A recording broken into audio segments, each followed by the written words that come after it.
রাজধানীর পল্লবীতে ৭ বছর বয়সী শিশু রামিসা আক্তার হত্যা মামলায় এসেছে নতুন মোড়।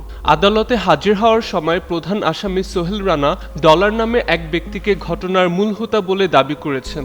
তবে তদন্ত সংশ্লিষ্টরা এখনও ওই ব্যক্তির পরিচয় নিশ্চিত করতে পারেননি।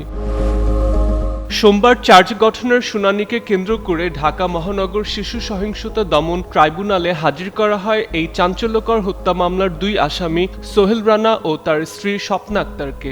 আদালতে আনার সময় সাংবাদিকদের সঙ্গে কথা বলেন সোহেল রানা।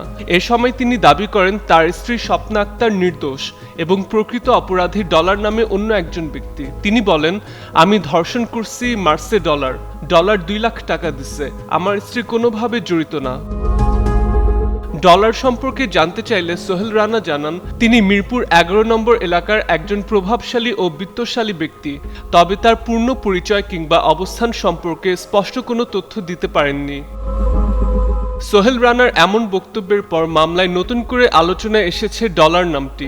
তবে তদন্ত কর্মকর্তা বা সংশ্লিষ্ট আইনশৃঙ্খলা বাহিনীর পক্ষ থেকে এই বিষয়ে এখনও কোনো আনুষ্ঠানিক মন্তব্য পাওয়া যায়নি। তদন্ত সংশ্লিষ্টরা জানিয়েছেন, আসামির দাবি যাচাই করে দেখা হবে এবং প্রয়োজনীয় তথ্য প্রমাণ সংগ্রহ করা হবে। এদিকে ঢাকা মহানগর শিশু সহিংসতা দমন ট্রাইব্যুনালের special public prosecutor Azizur Rahman Dulu বলেন, আসামির বক্তব্য ম্যাটার অফ ট্রায়াল। তদন্ত প্রতিবেদনে এমন কোনো তথ্য নেই। আদালতে সাক্ষ্য প্রমাণের মাধ্যমে সত্যতা যাচাই হবে।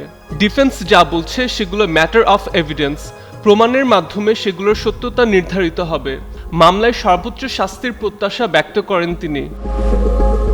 মামলার অভিযোগ অনুযায়ী গত 19 মে সকালে নিখোঁজ হয় স্কুল ছাত্রী রামিসা আক্তার। পরে খোঁজাখুঁজির এক পর্যায়ে পাশের ফ্ল্যাট থেকে তার মরদেহ উদ্ধার করা হয়।